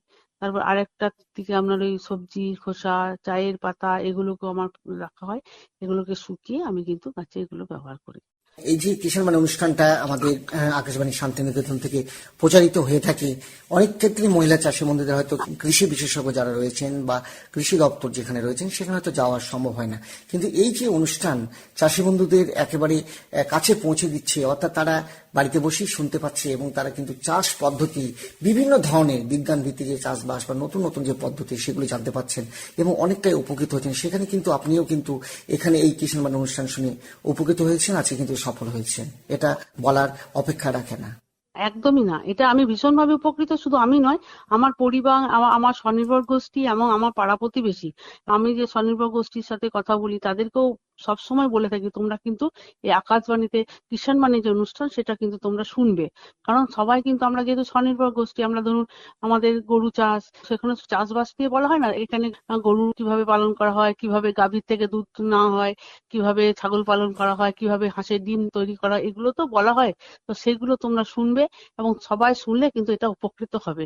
তো আজকে আমরা শোনার পরে এইটা আমরা যেহেতু নিয়মিত ভাবে শুনে আসছি, এই কারণের জন্য আমাদের স্বনির্ভর গোষ্ঠী কিন্তু ভীষণভাবে উপকৃত। এই কারণে আমরা বলতে চাই, এই আকাশবাণীতে যে কিষাণ বাণী অনুষ্ঠানটা হচ্ছে সেটাতে আমাদেরকে ভীষণভাবে প্রভাবিত করেছে, এবং আমরা আগামী দিনে এই অনুষ্ঠান শুনে আমরা আরো অনেক বড় দিকে এগোতে পারবো, এটা আমি আশা রাখি। খুব ভালো লাগছে যে এই আজকে বিশেষ দিনে আপনাকে পেয়েছি, এবং নিয়মিত আপনি কিন্তু এই কিষাণ বাণী অনুষ্ঠান শোনেন, এবং শুধুমাত্র আপনি না, বাড়ির যারা সদস্য সকলেই শোনে, সকলেই কিন্তু শোনেন। আজকে কিন্তু ছোট করে হলেও আপনাকে ধন্যবাদ জানাবো যে ছোট বাগান তৈরি করেছেন এবং বিভিন্ন ভেষজ উদ্ভিদের চাষ করেছেন, ফুলের বাগান তৈরি করেছেন, সবজি বাগান তৈরি করছেন। এছাড়া আপনার বাড়ির লোক যারা রয়েছে বা সদস্য যারা রয়েছে বা স্বামী বা কাকা যারা রয়েছে তারাও কিন্তু এই কিষাণ বাণী অনুষ্ঠান শুনে তারা আগে ধান, গম, আলু অনেক কিছু তারা জানতে পারছেন। ওনারাও ভীষণভাবে উপকৃত। ওনারাও এই কথাটাই বলেন যে আমরা যদি আকাশবাণীতে কিষাণ বাণী অনুষ্ঠান না শুনতাম তাহলে কিন্তু আমরা অনেক কিছু জানতে পারতাম না, কারণ আমরা গ্রামের মানুষ, আমরা অতটা পড়াশোনাও জানি না। কিন্তু এইখানে যে অনুষ্ঠানগুলো হচ্ছে সেইখানে অনেক বিশেষজ্ঞ যারা আছেন তারা অনেক রকম ভাবে আমাদেরকে সাহায্য করেন। এই কারণে আমরা কিন্তু নিয়মিত শ্রোতা। এতক্ষণ এই অনুষ্ঠানটি শুনলেন ভারত সরকারের কৃষি এবং কৃষক কল্যাণ মন্ত্রকের সহায়তায়। সকলকে ধন্যবাদ জানিয়ে আজকের মতন এই কিষাণ বাণী অনুষ্ঠান শেষ করছি।